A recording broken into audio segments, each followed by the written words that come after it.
السلام علیکم ورحمۃ اللہ وبرکاتہ۔ الحمدللہ رب العالمین والعاقبۃ للمتقین والصلاۃ والسلام علی رسول الکریم۔ اعوذ باللہ من الشیطان الرجیم، بسم اللہ الرحمن الرحیم۔ قال اللہ تبارک و تعالیٰ فی القرآن المجید والفرقان الحمید: فمن کان منکم مریضا او علی سفر فعدۃ من ایام اخر یرید اللہ بکم اليسر ولا یرید بکم العسر الی آخر الآیہ۔ قال رسول اللہ صلی اللہ علیہ وسلم: یسرا ولا تعسرا بشرا ولا تنفرا، او کما قال رسول اللہ صلی اللہ علیہ وسلم الی آخر الحدیث۔ کرناٹک اور گوا کے ذمہ دار امیر محترم مولانا عبدالوہاب صاحب جامع حفظہ اللہ، اسٹیج پر بیٹھے ہوئے سارے ذمہ داران اور حاضرین اکرام، کافی دیر سے آپ لوگ بیٹھے ہوئے ہیں، نماز کا وقت ہو رہا ہے۔ ایسے موقع پر میں آپ کے سامنے زیادہ وقت لیے ہوئے 2-4 باتیں میں پیش کرنا چاہتا ہوں۔ دیکھیے، گزشتہ 1.5-2 سال پہلے اس مسجد کے بازو جہاں خواتین عورتیں بیٹھی ہوئی ہیں، مستورات بیٹھی ہوئی ہیں، اس مسجد کی افتتاح کے لیے ہم لوگ بیٹھے ہوئے تھے۔ الحمدللہ 1.5-2 سال کے اندر یہ RCC کی عظیم شاندار ایک سال کے اندر الحمدللہ یہ دوسری عظیم الشان مسجد بن رہی ہے۔ میں عرصی کیرے کے ذمہ داروں کو، عرصی کے افراد کو مبارکبادی دیتا ہوں۔ یہ بڑے خوش نصیب افراد ہیں، بڑے خوش نصیب، ان کے لیے اللہ تبارک تعالیٰ نے اتنے جلدی اس مسجد کا انتظام کیا ہے۔ اور خواتین بھی بڑی خوش نصیب ہیں کہ ان کے لیے بھی الگ سے خواتین کا انتظام ہوا ہے۔ اللہ تبارک تعالیٰ ان مساجد کو آباد کرنے کی توفیق عطا فرمائے۔ دیکھیے، 2 باتیں ہیں، مسجدیں آسانی سے بن جاتی ہیں۔ میں شیخ مولانا عبدالوہاب صاحب جامع حفظ اللہ کو 1978 سے جانتا ہوں۔ کب سے؟ 1978، اس وقت سے جانتا ہوں، تقریباً 45 سال سے۔ آپ جو اس وقت سے جماعت کی فکر میں، جماعت کو بڑھانے میں، مساجد کی تعمیر میں برابر حصہ لے رہے ہیں۔ 1987-88 میں داونگرے کے اندر بارنی لوڈ میں مسجد محمدیہ آپ کی وساست سے، آپ کی دوڑ دھوپ سے مسجد تعمیر ہوئی۔ اکے آلور سرسی کے قریب آپ کی دوڑ دھوپ سے مسجد تعمیر ہوئی۔ رٹھیڑی میں آپ کی دوڑ دھوپ سے مسجد تعمیر ہوئی۔ کب؟ یہ 90 سے پہلے کی ساری باتیں ہیں۔ اس کے بعد سے سینکڑوں مسجدیں بن رہی ہیں۔ میں آپ کے سامنے یہ بات رکھنا چاہتا ہوں کہ ہم اگر علماء کے ساتھ جڑ کر رہے، ذمہ داروں کے ساتھ جڑ کر رہے، ان کے ماتحتی میں، ان کے رہبری میں ہم آگے بڑھیں گے، یہ سارے کام آسانی سے حل ہوتے رہیں گے۔ میری اور آپ کی ذمہ داری کیا ہے؟ مسجدیں تو بن جاتی ہیں، لیکن مسجدوں کو آباد کرنا یاد رکھ لیجئے۔ مسجدیں بننے سے پہلے جب یہ کام شروع ہوتا ہے، لوگوں کے اندر بڑا جذبہ ہوتا ہے، بڑا شوق ہوتا ہے، وہ اپنی اجتماعیت کو، اپنی قوت کو بڑے اچھے انداز سے پیش کرتے ہیں۔ مسجدیں بن جانے کے بعد، مسجد کے افتتاح کے بعد، اب ان کے بیچ میں اختلافات شروع ہوتے ہیں۔ کون اس کا امیر بنے گا، کون متولی بنے گا، کون سیکریٹری بنے گا، کون خزانچی بنے گا، اب لڑائیں جھگڑے شروع ہو جاتے ہیں۔ کتنے لوگ ہیں اس کو سبب بنا کر کے چھوڑ کر چلے جاتے ہیں، کتنے لوگ ہیں اس کو سبب بنا کر کے گاؤں سے چلے جاتے ہیں۔ ابھی قریب میں شیخ محترم حفظ اللہ کی ماتحت میں ماسور کے اندر بھی ایک عظیم الشان مسجد بنی۔ مسجد بننے سے پہلے لوگوں کے اندر بڑا جذبہ تھا، بڑا شوق تھا کہ ہم آباد کریں گے۔ ایک عارضی مسجد اس طرح بن چکی تھی، لیکن اس کے باوجود مسجد کا مطالبہ ہونے لگا۔ مسجد بنی، جب مسجد بن گئی تو اس قسم کے اختلافات شروع ہوئے۔ اس کے بعد ان اختلافات کو سامنے رکھ کر کے کچھ لوگ ہریئر کو چلے گئے, کچھ لوگ بಳ್ಳاری کو چلے گئے. آج مسجد ماتم کر رہی ہے, آج وہ مسجد ویران پڑی ہوئی ہے, اس کو آباد کرنے کے لیے کوئی نہیں آ رہے ہیں. حضرات, میں آپ کے سامنے جو بات رکھنا چاہتا ہوں, مسجد کو آباد کرنا ہے. اگر ہم آباد نہیں کریں گے یہ مسجدیں دعائیں دیں گی. بہرحال ایسے وقت میں امیر محترم کے حق میں ان کی صحت کے لیے, ان کے صحت, ان کی تندرستی کے لیے دعا کرتا ہوں. اللہ تعالیٰ انہیں صحت و عافیت دے. اللہ تعالیٰ دیر تک ان کا سایہ اس جماعت پر, اس قوم پر باقی رکھے. میں آپ کے سامنے وقت لمبا لیے بغیر تھوڑی سی دو باتیں رکھنا چاہتا ہوں. دیکھیں, قرآن مجید کی جو آیت پڑھا یہ رمضان کے متعلق ہے. یہ سورہ بقرہ کی آیت لمبی سے, شہر رمضان الذی, اس میں سے کچھ حصہ پڑھا. فمن کان منکم مریضا او علی سفر فعدۃ فی ایام اخر کرا. پھر اللہ کیا کہتا ہے, یرید اللہ بکم اليسر ولا یرید بکم العسر. اللہ کیا کہتا ہے, یہ دین آسان, اسلام یہ بہت آسان دین ہے. اب رمضان شروع ہوا, ایک مہینے کے روزے کیسے رکھا جائے, گرمی کا موسم, اپریل کا ماہ, پانی کی شدت, دن لمبا رات چھوٹی, دن بھر ہم روزہ رکھیں, پھر رات میں عبادتیں کریں تراویح کی شکل میں, یہ ساری مشکلات ہیں نا. رمضان مشکل نظر آتا ہے, عبادتیں مشکل نظر آتے ہیں. حضرات ایسا نہیں ہے, اسلام بڑا آسان مذہب ہے.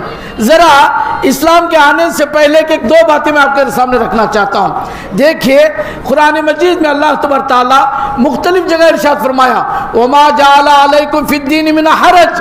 اللہ کے بندو سنو, یہ دین مشکل والا دین نہیں, یہ دین بڑا آسان ہے, یہ دین بڑا آسان ہے. اللہ کے نبی محمد رسول اللہ صلی اللہ علیہ وسلم کے متعلق فرماتا ہے, وَيَضْعُ عَنْهُمْ إِسْرَهُمْ وَالْأَغْلَالَ الَّتِي كَانَتْ عَلَيْهِمْ. اللہ کے نبی محمد رسول اللہ صلی اللہ علیہ وسلم کو اللہ تعالیٰ رحمت بنا کر کے بھیجا ہے. آپ جب آئے تو یہ ساری مصیبتیں جو مشکلات وہ سب دور ہو گئی. کیسے؟ اسلام کے آنے سے پہلے لوگ ہے نا, کوئی کسی کو قتل کر دیتا تو اس کے بدلے قتل کرنا ضروری تھا. اسلام سے پہلے کوئی آدمی غلطی سے بھی اگر قتل کر دیا, اس آدمی کو قتل کرنا ضروری تھا. اسلام آنے کے بعد کہا قتل کی جگہ اگر تم دیے دے سکتے ہو, پیسہ دے سکتے ہو, پیسہ دے کر کے مسئلہ حل کر سکتے ہو, حل کرا لو. اسلام ذرا غور کیجئے, اسلام سے آنے سے پہلے اگر آدمی کے کپڑوں پر گندگی لگ جاتی, گندگی پیشاب پیخانہ لگ جاتا, تو ان کے لیے ضروری تھا کہ اس کپڑے کو کٹ کر دیں, اتنا کپڑا نکال دیں, وہ کپڑا بیکار ہو جاتا. اسلام آنے کے بعد اسلام نے کہا نہیں, ایسی بات نہیں, گندگی لگی ہے, پیشاب لگا ہے, اتنے حصے کو دھو لو, اتنے حصے کو صاف کر دو, وہ مسئلہ حل ہو گیا. اسلام کے آنے سے پہلے لوگ حج کو جاتے, حج سے جب وہ واپس آتے پیچھے کے دروازے سے آتے, سامنے سے نہیں. یعنی دین کو مشکل بنا لیے تھے, وہ اسلام کو مشکل بنا لیے تھے. میں آپ کے سامنے ایک دو باتیں رکھنا چاہتا ہوں. اللہ کے نبی محمد رسول اللہ صلی اللہ علیہ وسلم کے موجودگی میں جب مکہ فتح ہوا تو ایک شخص آیا, آ کر کہنے لگا, اے اللہ کے نبی مکہ فتح ہوا ہے, خوشی کی بات ہے, میں یہاں سے بیت المقدس فلسطین کو جا کر کے, پیدل جا کر کے وہاں اللہ کا شکر ادا کر کے آنا چاہتا ہوں. اللہ کے نبی محمد رسول اللہ صلی اللہ علیہ وسلم نے فرمایا, اللہ کے بندو, اے اللہ کے بندے, یہاں کعبۃ اللہ ہے, وہاں مسجد نبوی ہے, کہیں بھی جا کر کے اللہ کا شکر ادا کر لے, ادا ہو جائے گا. ذرا غور کیجئے, ایک عورت اللہ کے نبی محمد رسول اللہ صلی اللہ علیہ وسلم کی خدمت میں آتی ہے, آ کر کہتی ہے, اللہ کے نبی میں نے نذر مانی تھی, میری بیماری اگر دور ہو گئی میں بیت المقدس میں جا کر کے اللہ کا شکر ادا کروں گی. اللہ کے نبی محمد رسول اللہ صلی اللہ علیہ وسلم نے کیا فرمایا, یہیں جاؤ مسجد نبی میں اللہ کا شکر ادا کر لو, تمہیں ثواب بھی ملے گا, اللہ بھی خوش ہو جائے گا. یہ دین آسان ہے. سمجھے آپ کیسے؟ دیکھیے اللہ کیا کہتے ہیں, فمن کان منکم مریضا, اگر تم ایسا کوئی آدمی بیمار ہے, رمضان کا مہینہ ہے نہیں, رمضان کے 30 روزے رکھنا ہے, لیکن بیمار ہے, روزہ نہیں رکھ سکتا, تو کیا کرے ہو, ان دنوں میں وہ روزہ نہ رکھے, بعد میں صحت یاب ہونے کے بعد روزہ رکھ لے. کتنا آسان مذہب ہے. دیکھیے آدمی سفر میں ہے, مسافر ہے، لمبا راستہ جا رہا ہے، وہ روزہ نہیں رکھ سکتا، واپس آنے کے بعد روزہ رکھے، باقی جو روزے ہیں وہ رمضان کے بعد پورا کر لے۔ آسانیاں ہیں نہیں؟ اسلام کتنی آسانی کی بات پیش کر رہا ہے، ذرا غور کیجئے، یہ سارے آسانیاں ہیں، ذرا اور غور کیجئے آپ۔ ایک آدمی مسافر ہے، میں اور آپ سفر میں ہیں، ظہر کی نماز 4 رکعت سنت نفل ہم یہاں پڑھیں گے کہ نہیں؟ لیکن سفر میں پہلی بات سنت اور نفل نہیں، سفر میں 4 رکعت کی جگہ 2 رکعت تخفیف۔ اسلام کتنا آسان دین ہے، دیکھیے ذرا غور کریں آپ۔ پانی نہیں ہے، مجھے وضو کرنے کے لیے پانی نہیں مل رہا ہے، تیمم ہے نا، مٹی سے تیمم کریں گے۔ اور اسی طرح ایک آدمی صحت مند نہیں ہے، مریض ہے، بوڑھا ہے، بزرگ ہے، وہ کھڑے ہو کے نماز نہیں پڑھ سکتا، بیٹھ کے نماز پڑھے گا؟ بیٹھ کے نماز نہیں پڑھ سکتا، لیٹ کر کے نماز پڑھے گا؟ لیٹ کر کے نماز نہیں پڑھ سکتا، اشارے سے نماز پڑھے گا۔ یہ دین آسان دین ہے، اسلام آسان ہے۔ اسلام کے آنے سے پہلے اگر کوئی عورت ماہواری جس کو کہتے ہیں حائضہ ہو جاتی تو 6 دن 7 دن 8 دن اس کے قریب اس کا شوہر، اس کے بچے، اس کے گھر والے نہیں جاتے، اسے دور رکھتے۔ عورت کے ساتھ مقام تھا، دین کو مشکل بنا لیا تھا، لیکن اسلام کے آنے کے بعد کہتے نہیں، عورت پاک ہوتی ہے، عورت پاک ہوتی ہے، صرف وہ نماز نہیں پڑھے گی، ساری مشکلات کو دور کر دیا اسلام، ساری مصیبتوں کو دور کر دیا۔ آسان یہ دین ہے، لیکن افسوس تو یہ ہے کہ ہم اور آپ دین کو مشکل بنا رہے ہیں، دوبارہ دین کو ہم مشکل بنا رہے ہیں۔ دیکھیں کیسے، یرید اللہ بکم اليسر، اللہ تمہارے ساتھ آسانی چاہتا ہے، ولا یرید بکم العسر، اللہ پریشانیوں میں مصیبتوں میں نہیں ڈالنا چاہتا۔ اب ہم کیا شروع کر دیے ہیں؟ نمازوں میں رمضان آ رہا ہے، وہ دعائیں، وہ اذکار، تراویح میں وہ دعائیں جس کا ذکر نہیں ہے، امت کے لیے ہم مجبور کرتے ہیں کہ اس طرح پڑھو، اتنا پڑھو۔ قرآن مجید کے تعلق سے بھی آپ سنیں کس طرح ختم کرنا ہے، کتنا ختم کرنا ہے، امت کو مجبور کر دیتے ہیں کہ ایک ہی رات میں شبینہ کی شکل میں ہم پورا قرآن ختم کر دیں گے، اور لوگوں کو تیار کرتے ہیں، اس کے بعد لوگ غائب ہو جاتے ہیں، پورا سال مسجد کی طرف پلٹ کر کے نہیں دیکھتے ہیں۔ اسی رمضان میں جمعۃ الوداع کے نام پر امت کو جوڑا جاتا ہے، جمعۃ الوداع یعنی آخری جمعہ کو ودا کر رہے ہیں، ہم رمضان کو ودا کر رہے ہیں، پھر سال کے آخر میں دوبارہ جب رمضان آئے گا تب آ کر کے ہم مسجد کو آباد کریں گے۔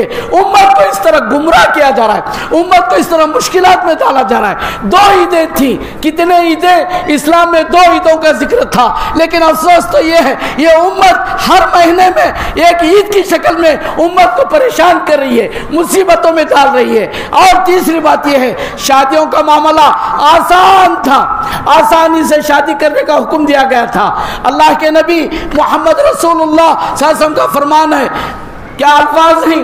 خیر النکاح ایسرہن، بہترین نکاح وہ ہے جس میں زیادہ خرچ نہ ہو، فضول خرچی نہ ہو، امت کو مصیبتوں میں نہ ڈالا گیا ہو۔ لیکن آج امت کو مصیبتوں میں ڈالا جا رہا ہے۔ بہرحال میں آپ کے سامنے جو بات رکھنا چاہتا ہوں حضرات، ہم خوش نصیب ہیں، رمضان آ رہا ہے، اس دین کو، رمضان کو آسان سمجھ کر کے خوشی خوشی آگے بڑھ کر کے عبادتیں ہم کریں، نوجوانوں کو قریب کریں، بچوں کو لے آئیں، خواتین کو لے آئیں، اللہ کے گھر کو آباد کریں، روزہ نہ چھوڑیں، نماز نہ چھوڑیں۔ اسی لیے اللہ کے نبی محمد رسول اللہ صلی اللہ علیہ وسلم جب اصحاب رسول کو یمن کی طرف بھیج رہے تھے تو آپ نے فرمایا یسیرا، اے اللہ کے بندو جہاں جا رہے ہو لوگوں کو خوشخبری سنو، دین کو آسان بنا کر کے پیش کرو، لوگوں کو مشکلات میں نہ ڈالو، لوگوں کو خوشی سناؤ، خوشخبری سناؤ، دین سے متنفر نہ کرو۔ لیکن آج دین سے متنفر کیا جا رہا ہے، سال میں ایک بار لوگ دین کے قریب ہوتے ہیں، باقی دور ہو جاتے ہیں۔ دین آسان ہے، رمضان میں جس طرح ہم مسجد سے جڑے رہتے ہیں، دین سے جڑے رہتے ہیں، اسی طرح رمضان کے بعد بھی ہمیں مسجدوں سے جڑ کر کے رہنا ہے۔ اللہ سے دعا کیجئے اللہ تبارک تعالیٰ ہمیں دین سے، اسلام سے جڑ کر کے رہنے کی توفیق عطا فرمائے۔ اللہ تبارک تعالیٰ ہمیں ہر دین کے معاملے میں آگے بڑھنے کی توفیق عطا فرمائے۔ آخر میں آپ کے سامنے ایک مشورے کی شکل میں بات رکھنا چاہتا ہوں۔ مولانا امتیاز عمری صاحب، مولانا ڈی عمر فاروق صاحب سب وقت کے تعلق سے بات کر رہے تھے۔ ہمارے اندر ہم مسلمان وقت کی اہمیت نہیں یاد رکھ لیجیے آپ، اسلام نے جتنا وقت کی اہمیت بتایا ہے اتنی ہی زیادہ ہم وقت کے تعلق سے لاپرواہی کرتے ہیں۔ قرآن مجید میں نماز کے تعلق میں اللہ نے کہا ان الصلاۃ کانت علی المؤمنین کتابا موقوتا، نماز وقت پر لکھی گئی کہ نہیں بھائی؟ وقت پر نماز پڑھتے ہیں، لیکن مسئلہ کیا ہے معلوم؟ ذرا میں آپ کے سامنے ایک دو باتیں رکھنا چاہتا ہوں۔ دوسرے جتنے معاملات وقت کی پابندی نہیں کرتے، جنازہ ہو گیا ہے عصر کے بعد کہتے ہیں اٹھاتے کتنے بجے؟ 5:30 6 بجے، یہ وقت کی پابندی، یہ وقت کی قدر۔ شادی میں کارڈ، شادی کے تعلق سے کارڈ میں چھپتا ہے 12:15 بجے، شادی کتنے بجے ہوتی ہے؟ نکاح کتنے بجے شروع ہوتا ہے؟ 12:45 بجے 1 بجے، یہ وقت کی پابندی ہے، یہ وقت کی قدر ہے۔ ہم مسلمان جو پیچھے ہیں نا، ہماری امت کا جو زوال ہے اس میں سے ان اسباب میں سے ایک زوال، ایک سبب کیا بولے تو وقت کی قدر نہیں کرتے ہیں۔ ہم کسی کے موت کے وقت میں وقت طے کریں 4:30 بجے میت اٹھائی جائے گی، اٹھانی چاہیے کوئی حاضر ہو یا نہ ہو۔ 12:15 بجے نکاح ہے، 12:15 بجے نکاح ہونی چاہیے کوئی حاضر ہو رہا ہو نہ ہو۔ اسی طرح سارے معاملات میں ہمارے اندر وقت کی پابندی ہونی چاہیے۔ اللہ سے دعا کیجیے اللہ تعالیٰ مجھے اور آپ کو جو کچھ میں نے پیش کیا ہے اسے مجھے خود بھی عمل کرنے کی توفیق عطا فرمائے، ہم سب کو عمل کرنے کی توفیق عطا فرمائے، آمین۔ سبحان ربک رب العزت عما یصفون وسلام علی المرسلین والحمد للہ رب العالمین۔ السلام علیکم ورحمۃ اللہ وبرکاتہ۔